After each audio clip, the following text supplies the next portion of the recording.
지난 시간까지 기구의 합성에 대한 얘기를 했는데, 합성하는 방법이 이 도해적인 방법을 이용해서 합성하는 것들에 대해서 얘기를 했습니다. 그래서 함수 합성 그리고 경로 합성 두 가지를 얘기했는데 다 도해적으로 이렇게 하는 방법들을 얘기했죠. 약간 좀 까다롭기도 하고 원래 기하학적인 것들이 좀 더 까다롭습니다. 옛날부터 기하를 잘하는 사람은 굉장히 머리가 좋다는 얘기를 많이 하고, 기하학이 수학의 꽃이라고 얘기를 하고 하는 이유가 기하학이 그 까다로운 점이 있어서 그렇죠.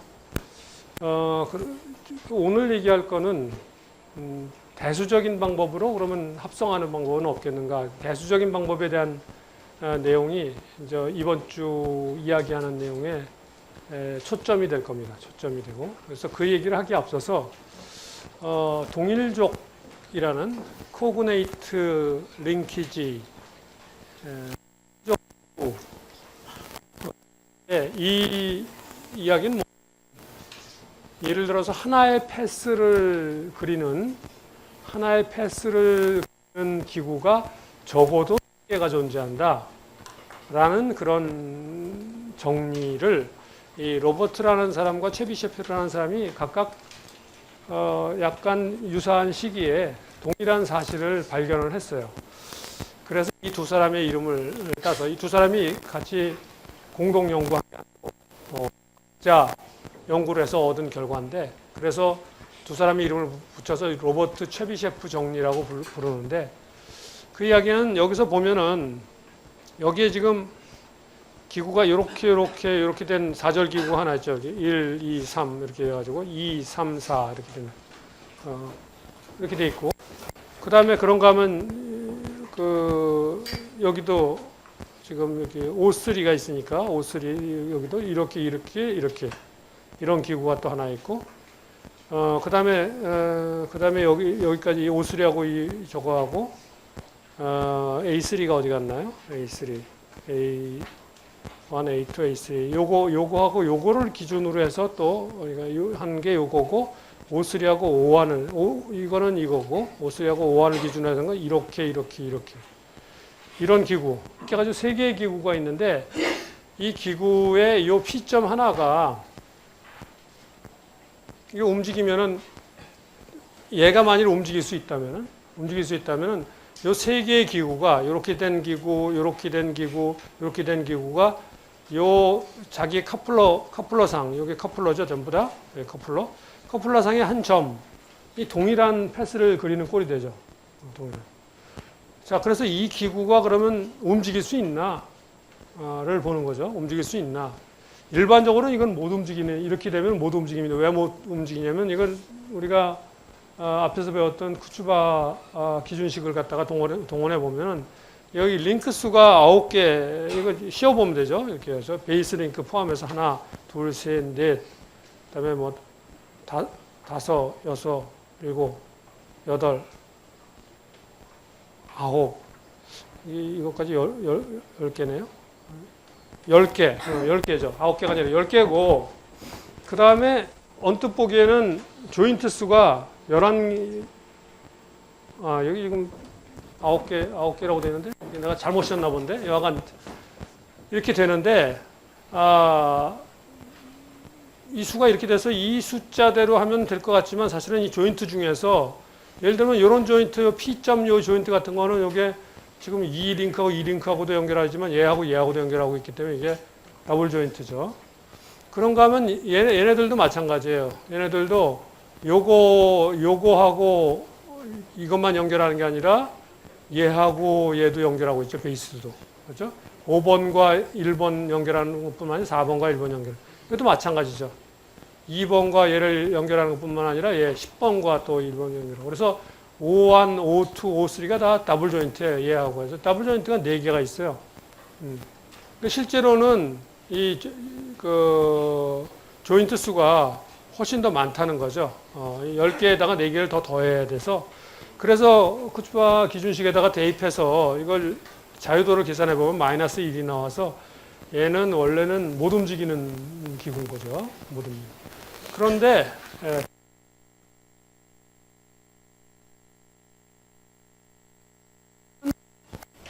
피기 폈을 때 이런 모양을 갖게 되면은 이렇게 쭉 폈을 때 이런 모양을 갖게 되면은 그럼 얘는 움직일 수 있다 이거예요. 이렇게 됐어요. 이런 특별한 지오메트리에서 두 개의 자유도가 더 발생하게 됩니다. 그래서 이렇게 되면은 이거는 여러분이 여러분 중에서 일부는 얘를 갖다 이렇게 아까처럼 움직였을 때 얘가 움직일 수 있다는 걸 갖다가 이 그림을 보면서 금세 느끼는 사람도 있을 테고, 그게 그래도 어떻게 해서 움직일지 잘 모르겠다 하는 사람도 있겠지만, 그 이제 직관의 차이인데, 이렇게 되면 움직일 수가 있습니다. 이게. 그래서 이 자유도가 이런 특별한 지오메트리를 갖는 그 기구 링크들의 길이 B가 되면은, 그러면 얘가 자유도가 두 개가 더해서 얘가 움직이는 기구가 돼요. 그러면 아까 얘기한 대로 P점이 어떤 특별한 형상을 그리는 기구가 적어도 하는 걸 갖다가 우리 수가 있는 거죠. 이거를 이 세 개의 기구들, 그죠? 그래서 이게 O1A, P, 아까 했던 그 세 개의 기구들이 그 세 개를 갖다가 코그네이트 링키지, 즉 동일족 기구라고 부른다 이런 겁니다. 동일족이라고 하는 거는 같은 그 패스 제너레이션 경로 생성을 하는 기구들이다 이거죠. 그러니까 똑같은 경로 생성을 하는 기구가 적어도 세 개가 존재한다는 것을 이런 식으로 증명할 수 있다 이거죠. 그래서 이런 식으로 링크들의 길이 B를 갖다 정하면은 그런 동일적 기구를 갖다가 생성할 수 있다는 걸 알 수 있는데, 유일한 예외가 뭐냐면은 이 P점이 만일에 여기 보면 OA, B 하고 O2 이렇게 가는데 이 P점이 여기 있지 않고 일로 내려와 버리면은 A, B의 연장선상에 일로 내려가 보면 얘네들이 다 이쪽 이 선으로 다 내려앉게 되죠. 그렇게 되면 이 그림이 안 그려져요. 여기에 이런 그 길이들이 결정이 안 돼 버려요. P점이 여기에 가버리면 그게 안 되는 거죠. AB의 연장선상에 P점이 있게 되면은 링케지가. 그럴 경우는 어떻게 할 거냐 하는 문제가 발생을 해서 그 문제에 대한 답으로 그 밑에 나오는 이게 이제 그런 예죠. 여기 보면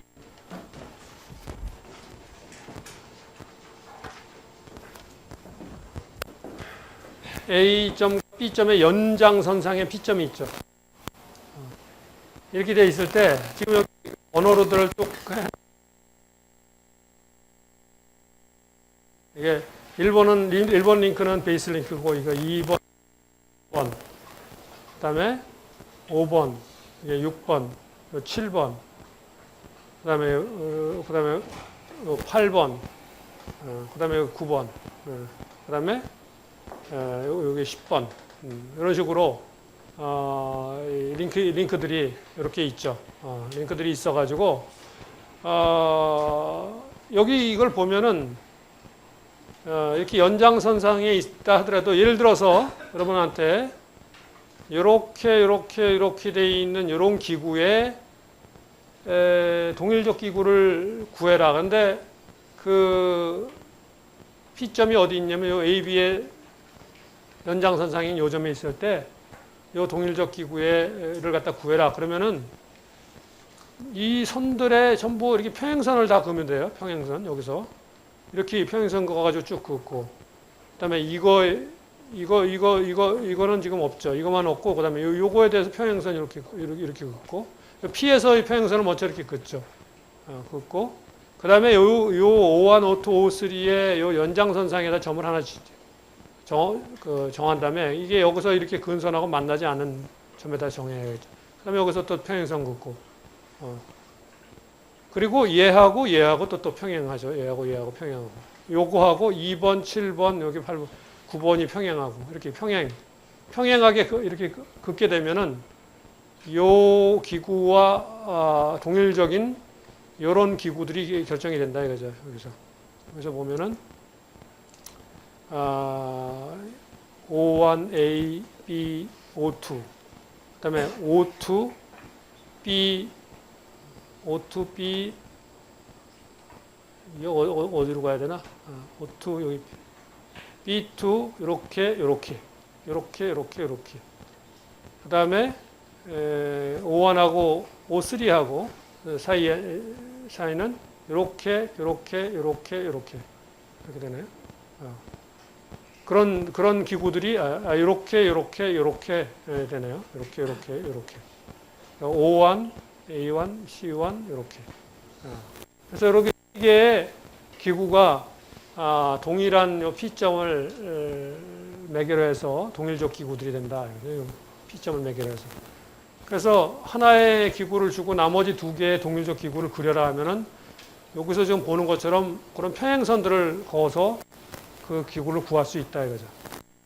그래서 원래 로버트 체비셰프 정리는 요 P점이 요 AB의 연장선이 아닌 데 있을 때 써먹을 수 있고, 동일적 기구, 하나의 기구가 정해졌을 때 나머지를 구하는. 그리고 요 AB의 연장선상에 있을 경우는 이렇게 요 방법을 평행선 거서 하는 방법을 구할 수 있다. 요거를 요 방법을 고안하면서 하텐버그하고 데나비트라는 이 두 연구자는 노스웨스턴 대학의 기구학의 아주 유명한 초기에 유명한 학자들인데 이분들이 밝혀내면서 이렇게 하게 되면은 평행한 링키지들은 여기서 2번, 7번, 9번 또는 4번, 8번, 6번, 3번, 10번, 5번 얘네들은 동일한 각속도를 갖게 된다라는 걸 갖다가 증명을 했어요. 이렇게 만들어지면은 걔네들이 3개씩이 동일한 각속도를 갖는다. 그래서 이 동일적 기구라는 게 무엇인가, 그리고 동일적 기구를 어떻게 구할 수 있는가를 갖다가 로버트 체비셰프 정리해서 이 동일적 기구는 패스, 동일한 경로를 생성하는 3개의 기구를 항상 구할 수 있다. 이런 얘기죠. 3개의 기구를 갖다가 하나의 기구가 발견되면은 어떤 경로를 기구가 발견되면 나머지 2개의 기구는 이 로버트 체비셰프 정리나 또는 하텐버그 데나비트가 발명한 이 방법을 통해서 P점의 위치에 따라서 나머지 2개의 동일적 기구를 발견해낼 수 있다 하는 게 결론이에요. 결론.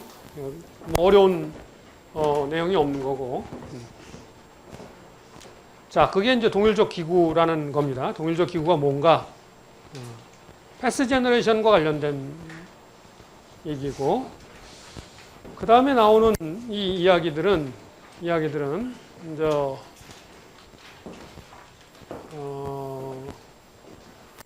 이제 블로크라는 사람이 어떤 생각을 했냐면은 이런 4절 기구가 있을 때 이 4절 기구에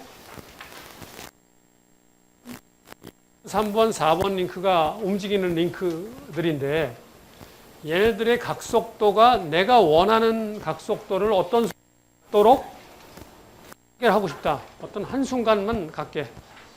그래서 예를 들어서 2번 링크의 각속도가 얼마, 각가속도가 얼마, 3번의 각속도가 얼마, 각가속도가 얼마, 4번의 각속도가 얼마, 각가속도가 얼마가 되게 하는 그런 한순간을 갖는 그런 기구를 만들고 싶다 하면은 그게 가능하다 하는 거를 이제 그 수식을 통해서 밝힌 그런 내용입니다.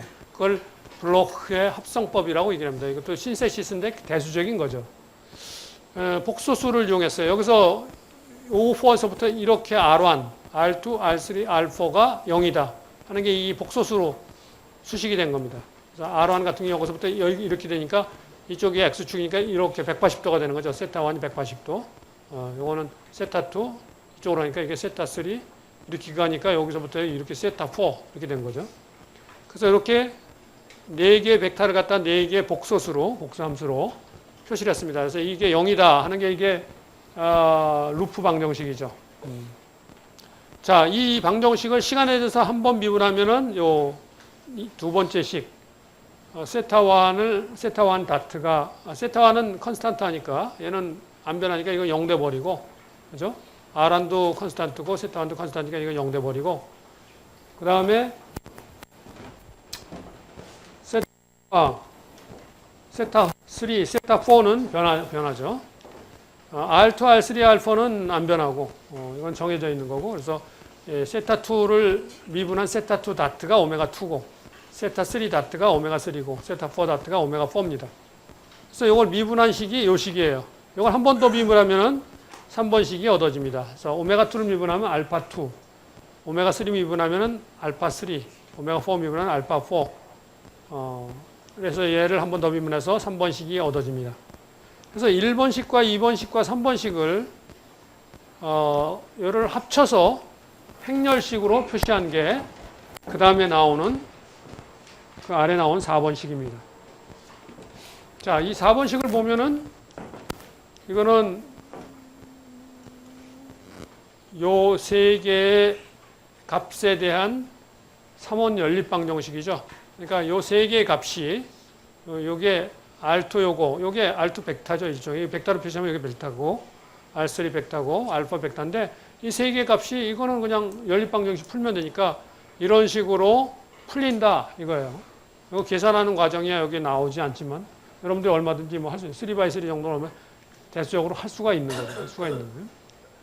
이거를 뭐 하는 과정이 중요한 게 아니라 과정이 중요한 게 아니라 이거는 뭐 당연히 3원 연립 방정식의 해가 존재한다는 건 아니까 이런 식으로 값이 갖게 되고 그러면은 R1, R2, R3, 알파가 합해서 0이 돼야 되니까 요 세 개 합친 게 마이너스 R1이 된다는 데서 요 식이 나오고 그래서 이렇게 결정될 수 있다. 즉 이걸 보면은 뭐 무슨 얘기가 되냐면은 자 기구에서 오메가2와 알파2, 오메가3, 알파3, 오메가4, 알파4가 주어지면은 요 비율대로 정해주면은 요 비율대로 R1, R2, R3, R4를 갖다가 링크의 길이와 방향을 정해주면은 바로 그런 각속도와 각가속도를 2번, 3번, 4번 링크에서 발생시키는 그런 기구를 만들어낼 수 있다 하는 게 바로 블로크의 합성법입니다. 여기 뭐 집어넣으면 되잖아요. 지금 오메가2 알파2, 오메가3 알파3, 오메가4 알파4를 집어넣으면 여기 식에서 R1, R2, R3, R4가 다 결정이 되잖아요. 그래서 그게 이 블로크의 합성법인데 예를 들어서 여기 보는 것처럼 오메가2 알파 이런 식으로 주어졌다. 미안합니다.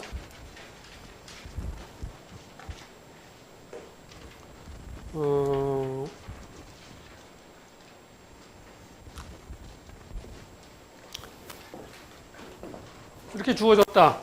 예를 들어서 그러면 이 얘네들을 앞에 있는 식에다 집어넣으면 R2, R3, 알파가 이런 식으로 주어진다 이거죠. R1도 당연히 이제 얘네들 집어넣으면 R1도 이렇게 다 합친 거에 마이너스 붙인 게 이 값이죠. 그러면 이 벡터 네 개의 벡터를 갖다가 그려보면은 이 비율대로 그려보면은 이 왼쪽에 있는 이런 그림이 그려진다 이거죠. 이런 그림이 그려진다. 그래서 원래 R1이라는 것은 여기 이렇게 평행하게 이렇게 우리가 잡을 수가 있으니까 R1을 이렇게 평행하게 잡으면 나머지 이 R2, R3, 알파가 그 방향대로 잡아서 이렇게 구성을 해보면 이런 벡터가 형성이 돼요. R1을 갖다가 요거를 이렇게 돌리면은 얘네들 다 이렇게 돌아가겠죠? 이렇게 돌아가서 그 돌아가는 방향대로 해주면은 이런 벡터가 이런 그 기구가 된다. 그래서 이런 기구를 만들어 놓으면은 이 기구가 바로 앞에서 얘기한 그런 오메가2 알파2, 오메가3 알파3, 오메가4 알파4를 갖는 그런 어떤 순간 그런 값을 갖는 각속도 각가속도를 갖는 그런 기구다 이거죠. 그러니까 특별히 그런 각속도를 내가 만들고 싶다고 하면은 그런 어떤 운동을 회전 운동을 세 개의 움직이는 링크가 어떤 순간 그런 값을 갖는 회전 운동을 만들고 싶다고 하면은 이 블로크의 합성법을 이용해서 만들 수 있다. 그런 경우가 있을 수 있겠죠. 특별한 어떤 목적을 위해서 한순간이라도 내가 원하는 어떤 값을 딱 갖게 만드는 그게 가능하다 하는 거죠. 뭐 내용은 굉장히 간단한 수학적으로 뭐 복잡할 거 없는 간단한 내용입니다. 그렇게 만들 수가 있다는 그런 내용이니까. 그래서 이거는 한순간만 내가 원하는 어떤 각속도, 각가속도를 갖다가 세 개의 링키지가 같도록 만들 수 있는 합성법이고, 그 다음에 등장하는 이 프로이덴슈타인 방정식이라는 것은, 이 방법은 앞에서 우리가 도회적으로 배웠던 그 함수 생성법을 갖다가 대수적으로 그 3위치 합성을 하는 그런 방법입니다. 3위치 합성해서 함수 생성을 하는 그런 방법입니다. 자, 이 사절기구가 있다 할 때 사절기구의 벡터 루프 방정식을 이렇게 한 바퀴 뺑 이렇게 뺑 돌게 되면 이렇게 실수부와 허수부로 나눠서 두 개의 식이 된다고 그랬죠. 벡터 평면에서 벡터 방정식은 두 개의 스칼라 방정식이니까. 그래서 여기서 지금 뭐 세타 1은 여기서 세타 1은 180도고 그래서 코사인 180도는 마이너스 1이고 사인 180도 0이니까 그 값들을 여기다 대입해서 이 식을 다시 쓴 게 이 식입니다. 자, 두 개의 식에서 지금 그 변하는 값이 세타 2, 세타 3, 세타 4입니다. 자, 그래서 여기서 세타 3를 우선 여기서 없애버리는 거죠. 그래서 코사인 세타 3의 자승 더하기 사인 세타 3의 자승은 1이 돼버리니까 그걸 이용해서 세타 2와 세타 4에 대한 식을 유도를 해보면은 이런 식이 된다 이거죠. 이런 식이 돼서 결국은 이 두 개식에서 이거 자승한 게 R3 자승이 돼서 정리해 뭐에 대한 식이냐? 세타 2와 세타 4에 대한 하나의 식이 세타 2와 세타 4에 대한 하나의 식이 얻어진다. 자, 여기 뭐 복잡하게 돼 있으니까 R2, R3, R4가 막 다 정해진 길이지만 복잡하게 돼 있으니까 이걸 정리해서 표시해 보면 세타 2와 세타 4에 대한 이렇게 간단한 방정식으로 표시할 수 있어요. K1, K2, K3 값이 R1, R2, R3, R4의 함수로 주어지는 이런 방정식이 된다. 즉, 이 식에서 우리가 뭘 알 수 있냐면 세타 2 값이 결정되면 세타 4 값이 결정되는 걸 알 수 있어요. 즉, 함수 관계가 되는 거죠. 세타 2가 정해지면 세타 4가 결정되는 함수 관계가 결정되는 겁니다. 함수 관계가. 자, 이 식을 가지고 이 식에서 우리가 미지수가 몇 개냐면 K1, K2, K3예요. K1, K2, K3. 그러니까 K1, K2, K3를 정하려면은 이런 종류의 식이 3개 있으면 K1, K2, K3를 정할 수가 있겠죠. 그래서 3위치 합성을 할 수 있는 겁니다. 3위치 합성을. 즉, 예를 들어서 세타 2가 3개의 값이 있을 때 그거에 해당하는 세타 4의 3개의 값이 주어지면은 즉 세타 2를 예를 들어서 푸사이 세타 2가 변하는 3개의 값을 푸사이 1, 푸사이 2, 푸사이 3라고 하고 그 다음에 출력 링크 세타 4가 변하는 3개의 값을 파이 1, 파이 2, 파이 3라고 하면은 이런 3개의 값이 결정돼요. 3위치. 그러니까 푸사이 1일 때 파이 1이 되고 푸사이 2일 때 파이 2가 되고 푸사이 3일 때 파이 3가 되는 이런 3개의 식이 성립하죠. 이렇게 3개의 식을 가지면은 이 식을 가지고 우리가 푸사이 1일 때 파이 1, 푸사이 2일 때 파이 2, 푸사이 3일 때 파이 3는 알려져 있는 값이니까 그 알려진 3개 세트의 값을 가지고 K1, K2, K3를 연립방정식 풀어서 결정할 수 있다 이거죠. 그 결정에서 얻어지게 되면은 그 K1, K2, K3가 얻어지면 그걸 가지고 앞에서 얘기했던 R1, R2, R3, R4가 K1, K2, K3는 R1, R2, R3, R4의 함수니까 이 밑에 있는 식처럼 이렇게 결정될 수 있다 이런 얘기입니다. 그러니까 이 프로이덴슈타인 방정식을 이용하는 방법은 함수 생성을 할 때 내가 입력 링크가 세 포인트, 세 위치에서 이렇게 세 위치에서 변할 때 출력이 어떻게 움직이게끔 만들고 싶다라는 게 결정되면은 그 세 개의 관계식에서 지금 이 프로이덴슈타인 방정식을 이용해서 K1, K2, K3가 결정되고 그러면은 R1, R2, R3, R4가 결정될 수 있다. 이 식에 의해서. K1, K2, K3 가지면 얘네들 결정할 수 있다. 이렇게 결정할 수 있다. 이렇게 결정해서 그런데 이렇게 결정할 수 있다고 그래서 이거는 이제 대수적인 거예요. 대수적인 식의 문제는 뭐냐면은 하다 보면 실제로 그런 기구가 불가능해질 때도 있어요. 불가능해질 때.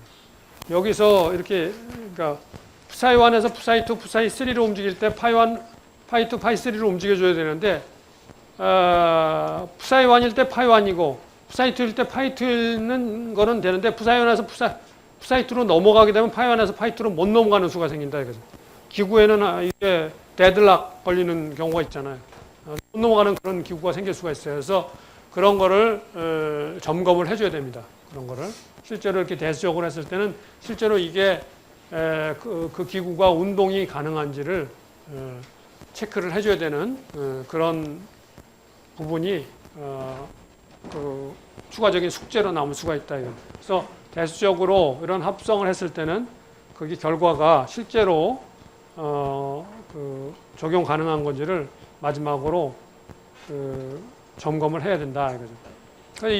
이렇게 하는 방법을 하나 예제를 들어서 여기서 지금 얘기를 하고 있습니다. 세 개의 위치를 갖는 생성 정미지 위치를 갖는 사절기구를 합성해라. 근데 어떤 함수냐? y는 x분의 1이라는 이런 함수다. x는 1에서부터 2 사이로 변한다. 자, 이 구간에서 이 함수를 대변하면 좋겠다 이거죠. 그러니까 이 세 위치에서는 정확하게 정밀 위치라니까 정확하게 맞아야 되지만 나머지 위치에서도 그러니까 이 x가 1에서부터 2 사이에 세 점은 정확히 맞고 나머지 위치에서도 작아야 된다 이런 얘기입니다. 그럴 때 쓰는 방법으로 우리가 얘기했던 게 체비셰프 배치라는 걸 배웠어요. 그래서 1이 세 개 위치니까 1과 2가 x0와 x4가 되는 거죠. x0와 x4. x0가 1, x4가 2. 그래서 xj가 이 체비셰프 배치라면 이 함수, 이 식을 그래서 여기다가 j가 1, 2, 3 1, 2, 3이 이런 세 개의 값이 구해집니다. 자, 그 세 개의 값에 해당하는 y값은 x를 대입하면 y1, y2, y3도 결정이 되겠죠. y1, y2, y3, x1, x2, x3에 대해서. 자, 이렇게 하고 나서 그 다음에 이런 기구를 만들 때는 기구가 입력 링크가 어디부터 출발하느냐 하는 건 여전히 그냥 자유롭게 지금 남아있는 그런 저거예요. 그래서 보통 우리가 이런 그 기구를 설계를 할 때 입력하고 출력 링크가 처음에 어디서 시작하고 움직임 토탈 얼마가 하는 거는 설계자가 대부분 많이 결정하게 됩니다. 여기 그 나오는 거대로 여기서 링크 출발 각도 30도라고 운동 각도 90도. 또 출력 링크 같은 경우는 출발 각도 240도라고 운동 각도 90도. 운동 각도 90도 정도로 했어요. 이런 거는 이 출발 각도는 사실은 그 경험적인 게 안 들어가 있지만 운동을 얼마나 하는 게 좋은 기구인가 하는 거는 상당히 이 기구를 설계하는 사람들 경험이 들어가 있는 얘기입니다. 그러니까 이걸 많이 해본 사람만이 알게 되는 거죠. 이런 방법을 익혔다고 해서 그걸로 끝나는 게 아니라 이걸 가지고 설계를 해보고 나면 전에 얘기했듯이 설계해서 그 작동하는 동안에 전단각이 너무 작아진다든지 하는 그런 문제가 또는 데드락이 되는 그런 위치를 통과하게 된다든지 이런 여러 가지 문제에 부딪히게 되면 곤란하죠. 그러니까 그런 문제를 부딪히지 않기 위해서 사실은 이런 그 자유롭게 결정하는 할 수 있는 데가 설계자들의 경험과 직관이 많이 필요로 하는 그런 부분들입니다. 이거는 많이 시도하면서 경험이 쌓이면서 거기에 또 직관도 점점 발전하면서 이렇게 얻게 되는 그런 부분입니다. 이거는 무슨 정해진 무슨 법칙이 있는 게 아니에요. 직관과 관련된 부분, 경험과 관련된 부분은 그거는 책에서 배울 수가 없는 부분들이 많아요. 설계를 할 때. 그래서 사실은 이 공학이라는 학문의 어떤 매력이 또 있는 거죠. 또 예를 들어서 여러분이 졸업을 해서 배운 걸로 30년 후에도 새로 졸업한 사람하고 똑같은 지식밖에 없다 하면은 그러면 그 처지가 한심하겠죠. 근데 30년 동안 이 분야에 예를 들면 뭐 한 20년 동안 일을 했다. 그러면 그 안에 쌓이는 경험들이 있어요. 그 경험들은 책에서 배울 수 없는 것들이에요. 그래서 그런 것들이 있다는 것이 오히려 어떻게 보면 더 좋은 점이 있습니다. 그런 게 있다는 게. 경험과 직관을 통해서만 익힐 수 있는 부분들이 있는 거죠. 근데 그런 부분들이 많이 쌓여 있고 또 데이터로도 쌓여 있고 이런 게 선진국일수록 그런 게 인력 풀도 더 많이 퍼져 있고 데이터도 더 많이 퍼져 있는 거예요. 후진국의 공과대학 학생들이 선진국의 공과대학 학생보다 더 뭐 배우는 게 더 조금 배우냐? 그렇지 않아요. 똑같은 교재 가지고 똑같이 배우지만 막상 기업에 가서 일을 하게 되면은 그런 데이터베이스도 없고 그런 경험 있는 엔지니어가 자기 주변에 없고 그러니까 제대로 배우지도 못하고 그 사람한테 배울 수도 없고 데이터베이스 없으니까 더 고생하고 이러는 거예요. 결국 그런 부분들은 엔지니어들이 계속 이렇게 빌드업을 해놔야 되는 거죠. 그래서 그게 그 기업 속에 그 노하우로 데이터베이스로 이렇게 녹아 있는 거예요. 그 선진국일수록 그 인프라가 경험과 이 인력 풀의 인프라가 견고한 겁니다. 자, 이제 그런 부분들이 이제 이런 결정되는 건데 여하간 여기서 그렇게 얘기를 해버리죠. 운동각도는 90도로 정했다. 이거는 왜 이렇게 정했냐? 이건 얘기할 적이 별로 없는 거예요. 경험적으로 이렇기 때문에 이렇게 정했다는 거죠. 경험적인 부분들이 이런 부분은 그래서 뭐 왜 그렇다라고 그리고 항상 이렇게 하면 되는 것도 아닐 경우 많아요. 그럴 확률이 높다 이런 얘기지 그렇게 하면 항상 된다 이렇게 얘기할 수도 없는 그런 부분들이 있는 거예요. 자, 여하간 그래서 30도에서 출발해서 90도로 간다면 여기서 x1일 때 30도고 x2일 때 x가 1일 때 30도고 x가 2일 때 120도. 그럼 x가 1일 때는 y가 1이고 x가 2일 때는 y가 0.5니까 그때 이게 240도에서 출발해서 90도 가가지고 330도까지 간다는 거니까 이렇게 간다는 얘기니까 방정식이 결정이 되죠. 파이하고 y 사이의 방정식, 그래서 p사이하고 x 사이의 방정식 이제 결정이 되죠. 그래서 이 방정식 결정되면 여기다가 앞에서 결정했던 x1, x2, x3 얘네들을 a, b도 다 결정돼 버리니까 a, b, c, d가 결정이 되니까 여기다가 x1, x2, x3, y1, y2, y3를 대입하면은 psi1, psi2, psi3, pi1, pi2, pi3가 결정이 되죠.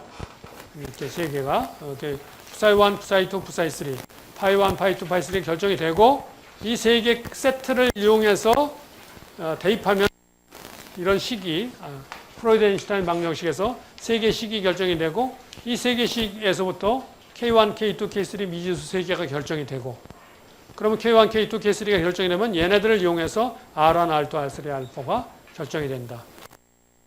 이걸 갖다가 그림으로 사절기구를 그려보니까 이 밑에 나오는 이런 기구가 되더라. 이 기구 자체가 2번, 3번, 4번 이렇게 움직이는 거죠. 이렇게 움직이는 기구예요. 그래서 이렇게 하면은 뭐 항상 답이 딱 잘 내가 원하는 답이 나오느냐 해보니까 이 움직이지 못하는 기구, 뭐 여러 가지 문제점을 갖고 있는 기구 이런 것들이 얻어지는 경우가 생기기 때문에 그런 부분을 좀 더 시행착오를 줄이기 위해서 프로이드 아인슈타인 교수가 이런 부분들을 제안을 했습니다. 그래서 입력 및 출력 링크의 총 운동 각도는 최대 120도 이하로 하는 게 좋겠다. 아까 90도로 했다고 그랬죠? 운동 각도를 120도 이하로 해라. 이거를 더 크게 하면은 문제 생기는 경우가 많이 발생한다. 이런 얘기죠. 또 범위가 이렇게 x가 마이너스 1에서 1 사이, y는 x자성 이렇게 가지고 좌우 대칭이 되는 이런 함수의 생성은 피해라. 이런 함수의 생성은 하게 되면 문제 생길 경우가 많이 발생한다. 이런 얘기죠. 그 다음에 그 함수 자체가 기울기가 급격하게 변하는, x가 변할 때 y 값이 굉장히 급격하게 변하는 그런 종류의 함수 생성은 피해라.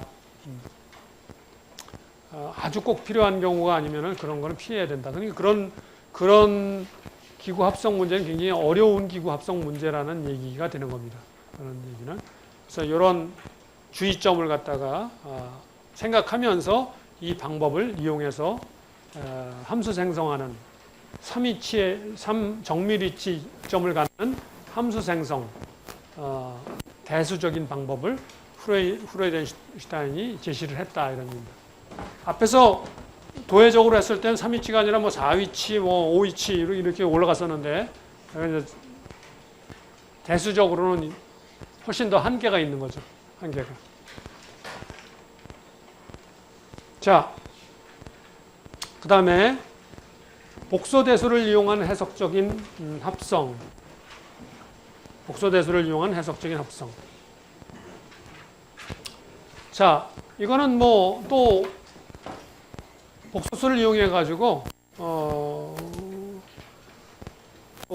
하나의 그 방법을 또 제시를 하고 있습니다. 여기서 이게 사절기구가 여기서부터 이렇게 된 사절기구죠. 그래서 얘가 이 2번 링크가 이쪽에서 이렇게 움직이면은 시계 방향으로 움직이니까 이게 마이너스 90도 이렇게 움직이는 거예요. 마이너스 90도. 이렇게 움직이면은 그럴 때 요 커플러 링크 상의 요 끝점이 직선으로 이렇게 움직이게끔 하고 싶은 거예요. 그래서 회전 운동이 이렇게 일어날 때 90도 동안 이렇게 돌아갈 때 얘는 요 직선으로 이렇게 움직이게끔 그렇게 하고 싶다 이거죠. 그럴 때 내가 여기서 90도 돌아가는 동안에 얘가 어떻게 움직였으면 좋겠다 하는 게 내가 원하는 움직임이 있을 거 아니에요. 그거를 내가 그렇게 할 수 있는 기구를 갖다 디자인하고 싶다 이거예요. 여기도 보면은 세 개의 위치가 파이 1, 파이 2, 파이 3 이렇게 움직일 때 S1, S2, S3로 이 회전 운동을 갖다가 이런 포인트점이 끝점이 커플러의 끝점이 이렇게 이거는 그러니까 일종의 경로 합성 문제죠. 어떻게 보면 그죠? 이거는 커플러의 점이 이렇게 움직이고 있으니까 앞에는 입력 링크와 출력 링크 사이 관계로 나오는 건 함수 생성 문제라고 그랬죠. 그래서 이거는 경로 생성 문제가 되는 거죠. 얘가 이 링크가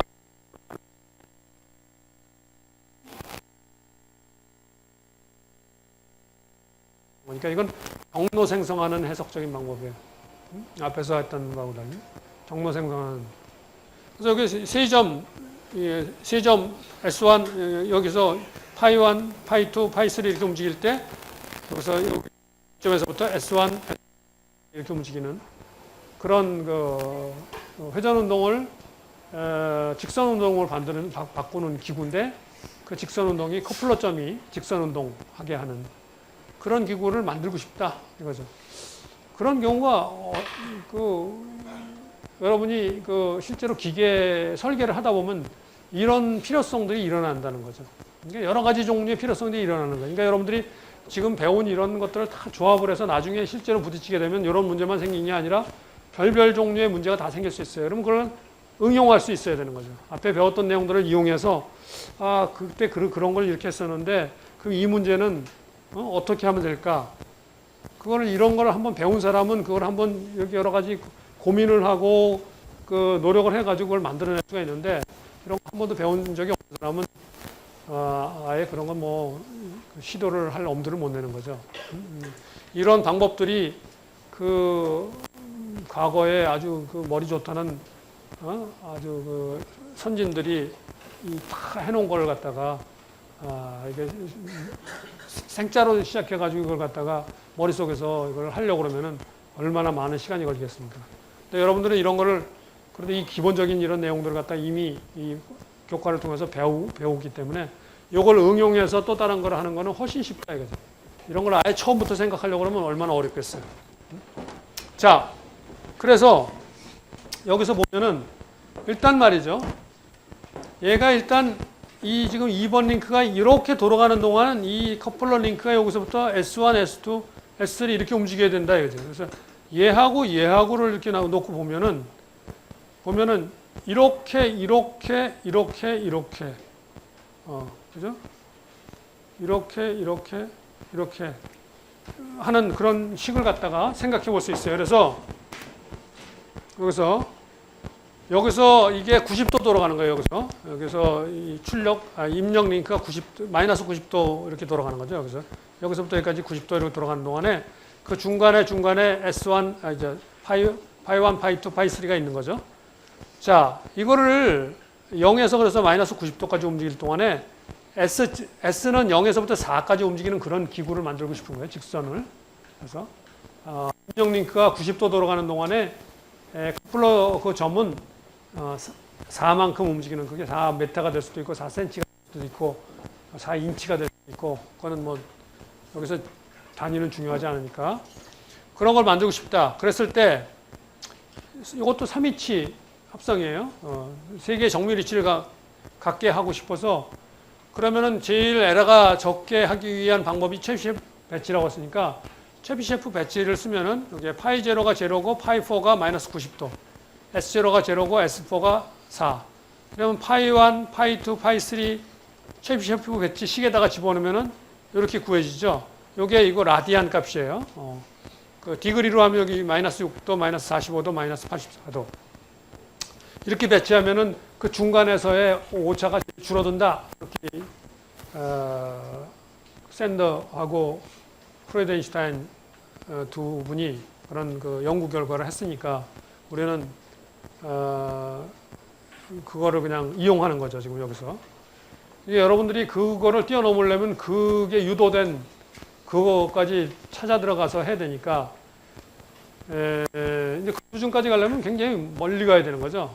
여러분이 뭐 기구학에 대한 아주 그 최고급 엔지니어가 됐다. 그러면은 그때는 이제 이런 걸 쓰는 정도가 아니라 이거를 더 발전시키고 그거보다 더 정밀한 걸 찾아내고 하려면은 이 방법을 개발했던 사람들이 원래 썼던 그 논문을 찾아 읽고 거기에 한계나 거기에 아직까지 열려져 있는 오픈엔드로 남겨뒀던 부분이나 이런 걸 여러분들이 더 연구해서 더 들어가야 되는 거예요. 더 들어가야 되는.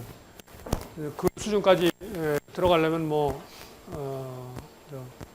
더 높은 디그리에 그 좀 연구를 해야 되는 거고 뭐 꼭 디그리가 아니더라도 자기가 종사하는 그 분야에서 계속 그거를 더 공부해서 근데 혼자 하는 것보다는 이렇게 그런 거를 연구하는 집단에 속해서 연구하면 훨씬 더 쉽겠죠. 그래서 디그리를 하는 거예요, 사실은. 이유가 앞으로는 점점 더 우리나라도 점점 더 기술 수준을 수밖에 없죠. 웬만한 것들은 전부 중국 카피해서 금세 다 나오니까 기술 수준이 높아요. 우리나라가 아직도 세계에서 기계의 1위 국가는 독일입니다. 독일. 거기에 뭐 독일하고 스위스가 기계 쪽에서는 아예 정밀 기계는 스위스, 일반 기계 포함해서는 전체적으로 독일이 1등이고 거기에 한 반쯤 쫓아간 나라가 일본이에요. 우리나라는 한 10%밖에 못 쫓아갔어요. 아직도 뭐 그러니까 고급은 어림도 없어요. 고급은. 그래서 독일은 중국하고 딱 그 궁합이 맞는 거죠. 싸구려는 중국에서 다 만들어요. 근데 고급은 못 만들죠. 그거는 우리나라도 못 만드는데 중국이 만들 수가 없죠. 그러니까 고급 제품은 중국에 들어가는 고급 제품은 다 독일제예요. 독일제. 이 독일 사람들이 기계는 근데 기계공학은 그 기술은 금세 못 쫓아갑니다. 전자공학은 금세 쫓아가요. 내가 예측하기로 아마 그 현대자동차의 수명이 삼성전자의 수명보다는 더 길 거라고 나는 생각하고 있어요. 그 기업이 얼마나 오래 가느냐. 그 아직도 일본에 보면 알죠. 일본의 도요타 자동차는 여전히 잘 나가잖아요. 소니는 무너졌죠. 벌써. 우리나라가 쫓아가가지고 삼성전자가 소니는 따라잡아서 무너뜨렸잖아요. 근데 현대자동차가 아직은 도요타를 못 따라가잖아요. 마찬가지.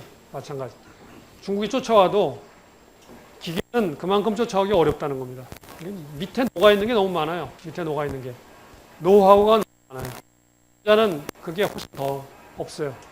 기계공학은 역사가 300년이고 전자공학은 한 60년, 70년밖에 안 돼요. 진공관은 발명된 게 1940년대, 30년대 말에 해가지고 본격적으로 쓰이기 시작하는 게 40년대부터이기 때문에 70년, 80년밖에 안 되죠. 역사가 훨씬 차이가 나기 때문에 쌓여 있는 게 훨씬 더 많다는 거죠. 그런 것 중에 하나가 기구 설계 이런 것들은 마찬가지예요. 옛날 사람들이 별별 생각을 다 해놨기 때문에 그걸 다 배워갈 한도 끝도 없는 거죠. 자, 그래서 여기 지금 3개의 점이 있고 마찬가지로 그거에 해당하는 아웃풋 S에 관련된 것도 S1, S2, S3 체비셰프로 이렇게 구합니다. 그러니까 요 파이1, 파이2, 파이3에 해당하는 S1, S2, S3가 결정이 됐죠. 그러면은 요걸로 구성된 요 3개의 값을 집어넣었을 때 구성된 방정식이 여기 R1, R2, R3는 S1 이게 여기 나오죠. 이게 R1이고요. R1, R2, R3 여기서부터 R1, R2, R3는 S1.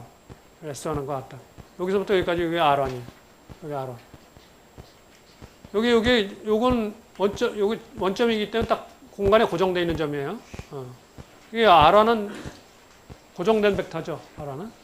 R2는 움직이는 벡터고 R3도 움직이는 벡터죠. S1도 움직이는 벡터죠. 그래서 요거 더하기 요거는 요거다. 그 식이 이 식이에요. 첫 번째 식. S1이다. 그 첫 번째 식을 갖다가 두 번째 이게 처음에 있던 위치가 파이1의 위치인데 파이2까지 움직여버리면 파이2 빼기 파이1만큼 돌아간 거죠. R2가 파이2 빼기 파이1만큼 돌아간 거예요. 그러니까 이게 익스포넨셜 J 파이2 빼기 파이1 이렇게 된다. 벡터가 돌아간 벡터 이렇게 복소수 이렇게 된다. 벡터를 복소수 표시하는 거 이거 앞에서부터 계속 나왔던 건데 이거는 기본적으로 복소수를 잘 쓰려면 이거 기본적으로 알고 있어야 되는 내용입니다. 계속 나오는데도 계속 귀찮다고 익히질 않고 그냥 내버려 두면은 계속 고생해요. 자, 그렇게 되고 그 다음에 R3는 얘가 이 R3라는 벡터가 S1의 1의 위치에 있다가 2의 위치로 갔을 때 보면은 여기서 이 위치에 있다가 이 위치로 갔을 때 돌아가는 각도가 이게 알파2만큼 돌아가죠. 이게 알파2만큼. 이렇게 돌아가죠. 그래서 얘가 또 이렇게 돌아가니까 R3가 돌아간 게 여기 보면은 이렇게 됐죠. R3에다가 exponential J 알파2 이렇게 된 거죠. 그게 S2하고 같다 이거죠. 그 다음에 요 밑에는 또 마찬가지죠. 그다음에 파이3에서 파이3까지 돌아갔을 때 파이1에서부터 파이3까지 돌아갔으니까 두 번째 링크는 파이3 빼기 파이1만큼 회전한 거고 세 번째 링크는 알파3만큼 위치에서 알파 돌아간 거죠. 그러면 S3다. 이렇게 세 개씩이 이렇게 얻어져. 그래서 한 가지 여러분들이 이거 기억해야 될 거는 여기 지금 파이1, 파이2, 파이3가 다 마이너스 값들이라는 거예요. 마찬가지로 이거 알파2, 알파3도 마이너스 값입니다. 그러니까 이게 시계 방향으로 이렇게 플러스로 됐을까라고 생각할 필요 없어요. 이게 알파2, 알파3가 이게 마이너스 값들이에요. 마이너스 값들. 시계 방향으로 돌아갔으니까. 그것도 혼동하는 사람이 또 종종 많이 있는데 여기 아까도 얘기했지만 파이1, 파이2, 파이3가 다 마이너스 값이었죠. 마이너스 값이요. 자, 그래서 이렇게 세 개씩이 얻어졌습니다.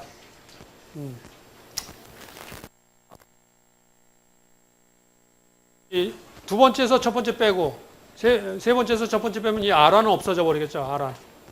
그래서 여기서 두 번째 식에서 첫 번째 식 뺀 거가 요 식이고 세 번째에서 첫 번째 뺀 게 요 식이에요. 요 식을 보면은 여기에 미지수가 몇 개가 있느냐? R2, R3, 알파2, 알파3예요. 알파2, 알파2, 알파3는 스칼라고 얘네들은 복소수기 때문에 이게 두 개씩 가지고 있는 놈들이에요. R2 틸다하고 R3 틸다는 이거는 값을 두 개씩 가지고 있는 놈이기 때문에 얘는 사실은 여기에 두 개 값, 얘가 두 개 값. 합해서 6개 스칼라 변수를 가지고 있는 거죠. 6개씩. 그래서 그런데 여기는 지금 식이 두 개밖에 없잖아요. 식이 두 개밖에 없으니까 미지수 숫자가 여기서 알파2하고 알파3는 대충 먼저 정한다. 대충 정한다. 어떻게 대충 정하느냐? 대충 정한다고 해서 아무 값이나 갖다 대면 안 되고 여기 앞에서 그림에서 내가 원하는 그림에서 대충 값이 알파2, 알파3를 갖다가 알파2는 마이너스 20도에서 알파3는 마이너스 50도 정도 되는구나. 이거는 내가 대충 정해도 돼. 이걸 마이너스 50도가 아니라 마이너스 45도로 정한다고 해서 뭐 큰일 날 거 없어요. 이거 정하고 나도 여전히 아직도 자유도가 있기 때문에 이거 정해. 그래서 얘네 둘을 갖다가 여기다 갖다가 알파2, 알파3를 대입해서 결정이 되고 나면은 그 식에 결정이 된다. 이렇게 복소수로 이렇게 값들이 그 식에서 결정이 돼서 R1 값까지 다 결정이 된다. 그래서 R1, R2, R3가 결정이 됐어요. 근데 R1, R2, R3만 결정했다고 해서 전부 다 결정되는 게 아니죠. 왜냐면 아까 R4, R5가 아직 남아있어요. 그 기부에서. 그래서 R4, R5를 구하기 위해서 그 다음에 여기 보면은 R5, R4 여기 보면은 여기서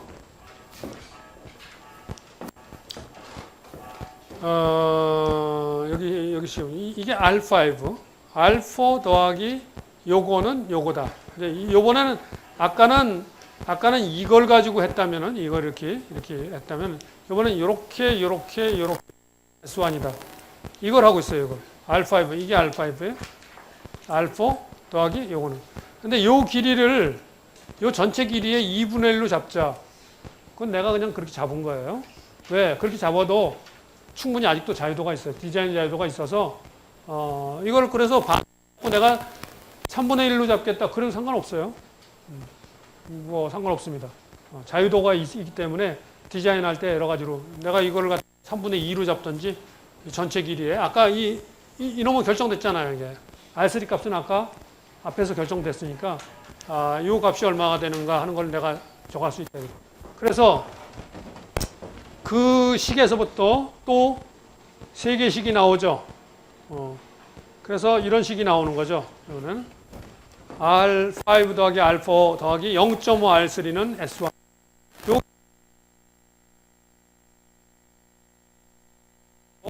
여기 또 돌아가고 알파 4가 링크 4가 링크 3가 돌아가는 거는 아까 알파 2, 알파 3만큼 이렇게 또 돌아갑니다. 그래서 이런 3개식이 또 있어요. 3개식이. 그럼 요 3개식에서 요 3개식을 풀어야 되는데 자 그런데 여기 앞에서 이미 알파 2하고 알파 3는 우리가 결정했어요. R3 틸다도 결정했어요. S1, S2, S3도 앞에 이미 결정되어 있는 거. 그래서 그것들을 다 집어넣고 나면은 이런 3개식이 얻어져요. 그런데 이 3개식에서 지금 미지수가 R4, R5, 그 다음에 베타2, 베타3. 이렇게 해가지고 6개 스칼라 미지수가 돼요. 6개 스칼라식에다 6개 스칼라 미지수가 돼요. 이게 복소식이니까. 그러니까, 이걸 다이렉트하게 풀 수도 있겠죠. 이 6개 미지수에 6개 스칼라식이니까. 근데 이거는 다이렉트하게 풀려고 그러면 모든 게 다 0이 되는, 이게 0이니까 오른쪽이. 다 성립하는 그런 식이 되는데, 그런 식은 모양상으로 봐서 솔루션이 존재하지 않아요. 그런 식은 솔루션이 존재하지 않는다. 오른쪽이 다 0 되는 식이기 때문에. 그래서, 이거를 만족시키는 식은 어떻게 돼야 돼? 사실이 되려면은 적어도 이 둘 중에 하나가 같은 식이 돼버려야 된다. 아니면 얘 더하기 얘가 된다든지. 그래서 서로 종속 관계에 있으면은 하나 없애도 돼버리죠. 그러면 식수가 줄어들죠. 미지수수가 많아지니까 디자인 자유도가 생겨서 내가 디자인할 수 있는 경우가 생기는 거예요. 그러면 얘네들 세 개가 서로 종속이라는 관계식을 쓰기 위해서 이 세 개식을 갖다가 매트릭스로 표시하게 되면 여기 보면은 여기 R4, R5 여기 이제 R5, R4 이거 들어갔다 요 앞에 있는 요 미지수들을 이걸 이용해 가지고 요 디터미넌트가 0이 되면은 요 세 개식이 서로 종속이라는 관계식에서 행렬식 관계식에서 여기 나오죠. 행렬식이 디터미넌트가 되려면은 이런 관계식이 요게 디터미넌트죠. 디터미넌트. 그래서 요게 디터미넌트가 0이라는 식에서부터 이거 뭐 3x3 행렬이니까 이 곱해봐 가지고 베타2 베타3에 대한 식을 구해보면 이런 식이 나온다. 밑에 나옵니다. 이런 식이 나오면은 이 식에서 이 식을 갖다가 두 개 실수부 허수부로 나눠서 식을 쓰면 이렇게 되고 이 식을 두 개를 이걸 그냥 푸는 게 뭐 재수 좋으면 풀릴 수 있지만 일반적으로는 전부 다 비선형 방정식 푸는 거기 때문에 뉴턴 랍슨 방법이나 이런 걸 써가지고 풀어야 됩니다. 이거 풀어보면은 그런 수치적인 방법 풀면은 베타2는 이거 베타2 베타3에 대한 두 개식이니까 값은 결정될 거라는 걸 알 수 있고 단지 해석적으로 풀 수 있느냐 없느냐는 재수가 좋으면 풀지만 테크닉이 좋으면 풀지만 그렇지 못하는 경우도 많이 있죠. 그럴 때는 수치적으로 푸는 수밖에 없습니다. 풀어본 값이 베타2가 마이너스 26.76도, 베타3가 마이너스 46.79도다. 그래서 얘네들이 이렇게 결정되고 나면 걔네들을 위에 식에다가 대입하게 되면 알파 틸다와 알파 1틸다가 값이 이렇게 결정이 된다. 그래서 모든 값들이 다 결정이 된 겁니다. 모든 값들이. 이렇게 결정하고 나서 그다음에 앞에서 했던 것들과 체크를 해본 거죠. 체크를 어떻게 체크했냐? 그 90도 동안 돌아가는 세 개의 정밀점을 갖지만 정밀점에서는 정확히 맞는 기구죠. 그 외에 0에서부터 90도까지 이렇게 돌아가는 동안에 그 20등분 했어요. 그럼 4.5도 간격으로 계속 이렇게 나눴다는 거죠. 나눠가지고 그때 그 값들이 지금 이 S1에서 이렇게 가는 직선을 따라 가는 값들을 오차가 어느 정도 되나를 점검해 보니까 0.5% 이렇게 오차가 안 난다. 그래서 굉장히 만족할 만한 그런 디자인 결과가 나왔다. 그러니까 최종적으로는 결국은 이런 걸 만들었을 때 이 오차 점검을 해야 돼요. 오차 점검. 직선상에서 벗어났느냐 안 벗어났느냐를 봐야 되죠. 이렇게 보면서 오차 점검을 해서 내가 그 디자인한 이 기구가 이렇게 회전 운동이 90도 동안 돌아가는 동안에 직선을 따라서 이렇게 0에서 4까지, 1에서 4까지인가요? 이렇게 움직이는 그런 기구가 직선을 움직이는지를 최종적으로는 20개 이렇게 동물해가지고 해보고 거기에 오차가 많이 발생하지 않는지 점검해보고 오차가 많이 발생하지 않는다고 이제 딱 되면은 이제 설계가 끝나는 거죠. 그럼 만들면 되는 거예요. 이런 식으로 만들게 된다 이런 겁니다.